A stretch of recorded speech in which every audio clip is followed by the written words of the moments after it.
Всем привет! Сегодня у нас очередной обзор вот такого вот игрового кресла от компании Hydra, модель Viper.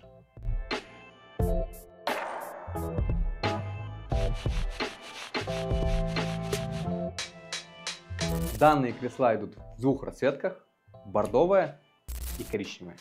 Итак, здесь у нас стальная металлическая конструкция, предельно допустимая нагрузка 120 кг, рабочая 100. То есть у нас газлифт третьего класса, регулировка по высоте и по наклону. Кресло раскладывается полностью на 150 градусов, в нем даже можно спать. Также здесь имеется подставка для ног, подушка для поясничного отдела с фибромассажем и подушка для шейного отдела. Здесь у нас трехслойный поролон, нежная эко-кожа и красивая вышивка. А приобрести данное кресло вы, как всегда, можете в Каспи магазине и даже в рассрочку.